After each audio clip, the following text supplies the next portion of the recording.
Primeros renovadores del teatro en México.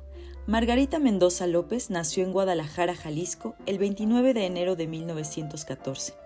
Tomó cursos sobre teatro y literatura dramática en la Escuela de Arte Dramático de la Universidad de Guanajuato, en la Facultad de Filosofía y Letras de la Universidad Nacional Autónoma de México, en la Universidad Veracruzana y en la Escuela de Arte Dramático del Instituto Nacional de Bellas Artes, hoy Escuela Nacional de Arte Teatral. Fue investigadora y promotora del teatro en México a través de cursos, mesas redondas, espectáculos teatrales, concursos y festivales. Participó en el Centro Mexicano de Escritores y dirigió la Academia de la Danza Mexicana, la Escuela Nacional de Arte Teatral y el Centro de Investigación Teatral Rodolfo Usigli. Fue miembro del Comité de Teatro Universitario y coordinadora cultural del Instituto Nacional de la Juventud. Editó Teatro, Boletín de Información e Historia, y colaboró con crítica teatral y literaria y crónicas de viaje en Rueca, El Gallo Ilustrado, Revista Mexicana de Cultura y Escénica.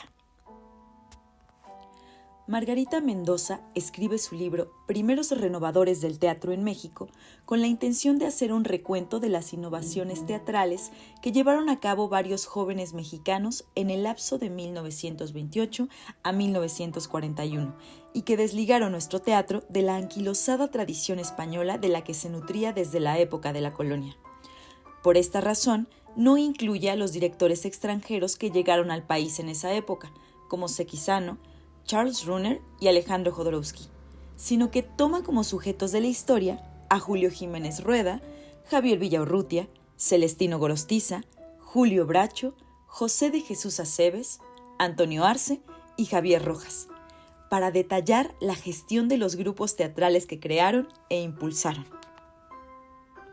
El enfoque historiográfico de la autora se caracteriza por un estilo descriptivo y documental, con una clara intención de rescate cultural.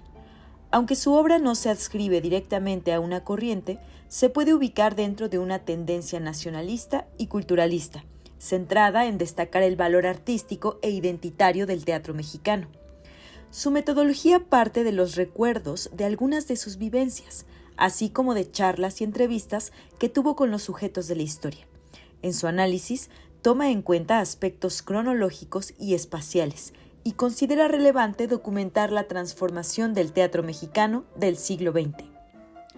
Al inicio del libro, la autora menciona sus fuentes de información y le cuenta al lector al que dirige su discurso que tuvo la suerte de ser espectadora de la actividad de los grupos que menciona y de haber sido amiga de sus creadores, Gorostiza, Bracho, Aceves y Rojas.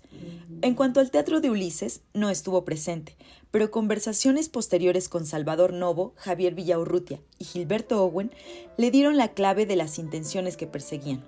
Los programas que conservó del teatro de Ulises y del teatro de Orientación le fueron obsequiados por el poeta Efraín Huerta. Para precisar algunos datos, se valió del libro Imagen del Teatro, Experimentos en México, de Antonio Magaña Esquivel.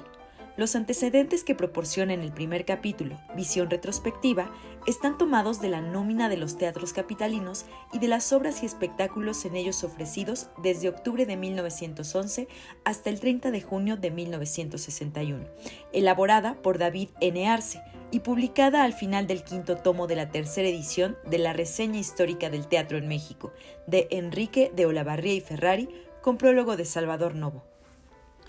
Margarita estructura su narrativa en 3 capítulos.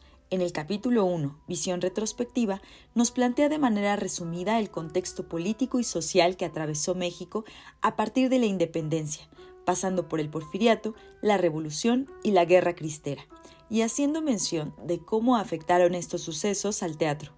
Toma como sujetos de la historia a las compañías teatrales nacionales y extranjeras, y los repertorios por género que representaban: drama, comedia, ópera y zarzuela, y concluye con la gran crisis teatral de los años 20, en donde desaparecen varios teatros para ser convertidos en salas de cine.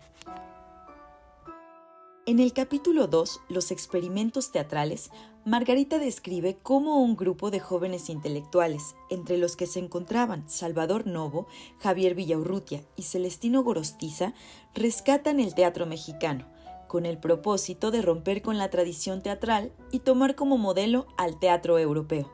Nace así el Teatro de Ulises, gracias al mecenazgo de Antonieta Rivas Mercado. Este suceso da pie a que más jóvenes contribuyan a restablecer el teatro mexicano con esa misma visión. Tal fue el caso de Celestino Gorostiza, que da continuación al Teatro de Ulises, fundando el Teatro de Orientación, como resultado del descontento que se sentía de tiempo atrás en el ambiente por la inercia, la vulgaridad y la decadencia de los espectáculos comerciales y de una aspiración colectiva que dieron cuerpo a diversos ensayos y experimentos aislados, con el fin de renovar y dignificar la escena mexicana. Surgen también grupos teatrales como Escolares del Teatro, Trabajadores del Teatro y Teatro de la Universidad, a cargo de Julio Bracho. Por su parte, José de Jesús Aceves forma Proa Grupo, compañía mexicana de comedia, y más tarde, junto con Antonio Arce, formarán Teatro del Caracol. Javier Rojas crea Poliart, Teatro Estudiantil Autónomo, y más adelante funda Teatro en Círculo. En el capítulo 3, Síntesis final de los experimentos teatrales, la autora muestra una parte de su concepción sobre este teatro y menciona que los grupos experimentales se adaptaron desde el principio al local pequeño, con un solo precio de entrada y que únicamente podía ser pagado por espectadores pertenecientes a estratos económicos superiores. Así pues, el teatro experimental nació elitista y nada hizo por evitarlo. Cada capítulo está escrito de manera cronológica. Se centra sobre todo en la Ciudad de México, pero hace mención de teatros construidos en provincia y de las experiencias de Javier Rojas en Estados Unidos como germen de inspiración para el teatro en círculo y en Europa para Teatro El Caracol. Margarita añade un apéndice de testimonios en donde incluye una lista de edificios teatrales en Ciudad de México y provincia, compañías teatrales mexicanas y extranjeras y los repertorios organizados por géneros.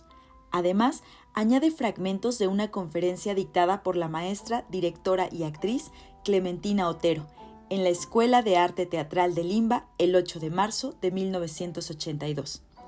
Al final del libro, incluye una serie de testimonios gráficos con fotografías de algunas representaciones, de los teatros, escenografías, actrices, actores, dramaturgos, directores, programas de mano, listas de precios, pósters y carteleras.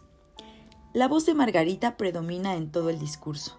Incluso narra recuerdos que vivió en el teatro y charlas que tuvo con sus amigos directores como Javier Rojas y José Aceves, y en ocasiones cita fragmentos de periódicos, folletos y revistas, los cuales le ayudan a fundamentar su discurso.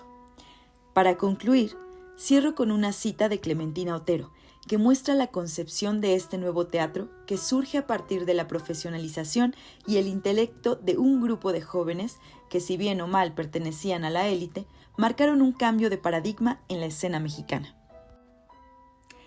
Todo teatro tiene un profundo sentido político, no solo por lo que es en sí mismo, sino por todas aquellas formas que contribuye a plasmar. Una república bien organizada ha de tener un buen teatro. El teatro significa una disciplina colectiva en el escuchar, atender y seguir los pasos firmes de lo real. El buen teatro forma mejores ciudadanos. Es un medio de educación social. El espectador que ha aprendido a mirar las 1000 formas en que se desarrolla un destino y una realidad, podrá comprender mejor el rumbo que lleva la vida de su país y así unirse a las transformaciones con la honda alegría con que, en el teatro, adivina el devenir de ese sentido superior de justicia humana que lo penetra y emociona.